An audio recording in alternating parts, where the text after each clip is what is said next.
gente, agora a gente vai entrar no estômago propriamente dito.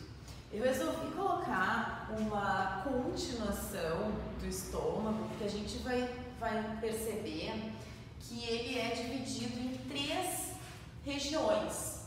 Então, a primeira região do estômago vai ser a cárdia. Então, a gente vai ter uma transição, né? Antes, né? Por exemplo, a cárdia está aqui, começa aqui. Então, lembre que no esôfago a gente tinha na mucosa um revestimento de um tecido epitelial estratificado pavimentoso não queratinizado. A gente vai ver que existe uma mudança abrupta desse epitélio de revestimento quando a gente chega no estômago. E ele vai ser, no estômago, ele vai originar um epitélio simples cilíndrico em todo o estômago. Tá? Então aqui a gente tem tudo que é comum em todas as regiões do estômago. Então o que a gente vai fazer? A gente vai diferenciar principalmente a camada mucosa. A submucosa, a muscular e a serosa, elas vão ser exatamente iguais ao longo de todo o estômago. Então a gente vai visualizar agora a região da mucosa, da cárdia, né? E na próxima aula eu vou mostrar todas as outras regiões na lâmina de corpo e fundo, porque ela tá mais bonita para ver as outras regiões, ok? Mas sempre lembrando que então todo o estômago vai ter a mesma construção. Vamos ver isso primeiro. Então a gente vai ter um revestimento simples cilíndrico, aí depois a gente vai ter uma lâmina própria, um tecido conjuntivo frouxo, e nessa lâmina própria a gente vai visualizar glândulas. Dependendo da região do estômago, a gente vai caracterizar essas glândulas com nomes diferentes. Claro, generalizando o estômago, a gente chama de glândulas gástricas. Na região da cárdia, a gente vai ter as glândulas cárdicas. Na região do corpo e do fundo, a gente vai ter as glândulas fúndicas.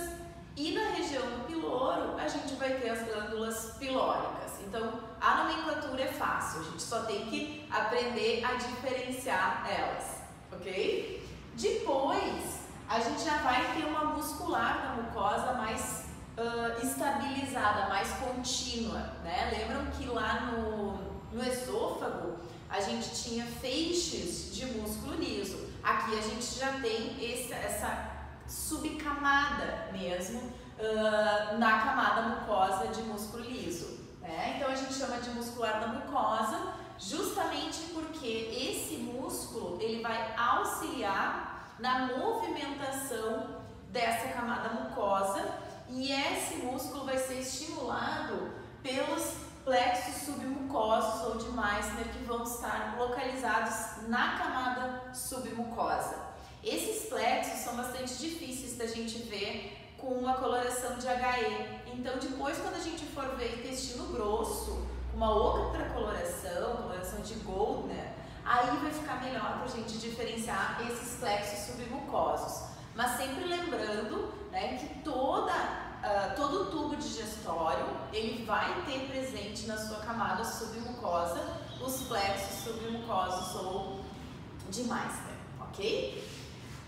Então, depois, então isso na submucosa, além do tecido conjuntivo denso não modelado.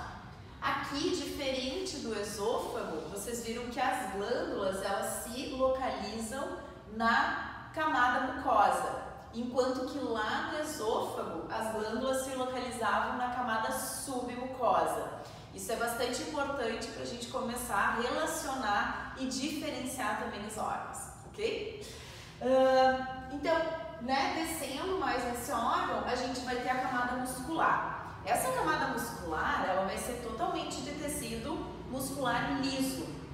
Só que diferente do esôfago, que tinha 2 subcamadas, uma interna circular e uma externa longitudinal, no estômago surge uma terceira subcamada, né, mais interna, que vai ser a oblíqua. Então a gente vai ter uma subcamada muscular de músculo liso oblíqua interna, uma subcamada muscular de tecido muscular liso circular média e depois uma subcamada longitudinal externa. Né? Então, para quê? Para que a gente tenha essa movimentação, né, pelo estômago. Então, esse plexo localizado entre as duas últimas camadas, circular média, longitudinal externa, ele vai estar também sempre presente e vai ser o plexo mioentérico ou de Auerbach. Tá? De que, de novo, a gente vai visualizar ele quando a gente vê a lâmina de corpo e fundo, ok? E o estômago, ele vai terminar, né, numa quarta camada, que a gente vai ter tecido conjuntivo e normalmente frouxo, e depois a gente vai ter um mesotélio, que é uma camada de células pavimentosas simples, que vai então terminar esse órgão, ok? Então, vendo essas informações, né, tendo essas informações gerais, uma coisa muito importante é a forma do epitélio. Vocês estão vendo que ele não é um epitélio liso, reto, né? A gente vai ter essas invaginações do epitélio. Isso é muito característico do estômago e a gente chama essas invaginações em todo o estômago de fossetas gástricas. Tá? Isso é muito importante porque aumenta a região de contato das células superficiais, né? E também a liberação dessas glândulas no meio externo. Então, o contato, né, desse alimento que está sendo digerido com essas células, então ele é aumentado por causa dessas fossetas gástricas, ok? Bom, então, o que a gente está vendo aqui? O revestimento, eu trouxe só a transição para a gente relembrar um pouco do esôfago e também para ver a mudança abrupta no epitélio. Então, a gente tem o epitélio estratificado, pavimentoso, não queratinizado, uma lâmina própria, e aqui a muscular da mucosa, ela já está um pouco mais grossa porque a gente está quase chegando no estômago, né, na região da cárdia. Tá? As glândulas na região da submucosa, né, as glândulas esofágicas mucosas, e depois, olhem aqui, ocorre uma mudança abrupta, né, do epitélio estratificado para o epitélio simples cilíndrico. Ok, deu uma cortadinha aqui, né, mas a gente tem essa transformação. Então aqui a gente diz, desse lado para cá a gente considera o esôfago e aqui então o começo do estômago.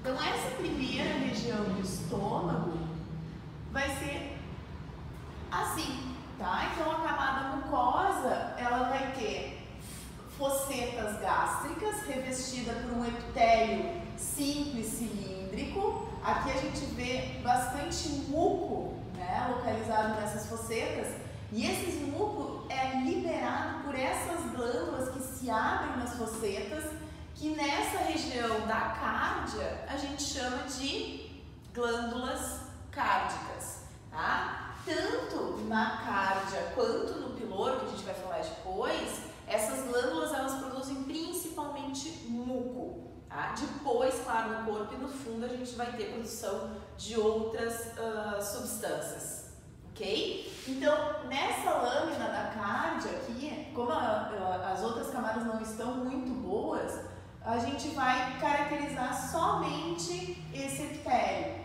tá? Epitélio simples cilíndrico, a lâmina própria, a muscular da mucosa e as glândulas cárdicas, tá? Assistam na próxima aula, que daí a gente vai conseguir visualizar melhor as outras camadas também.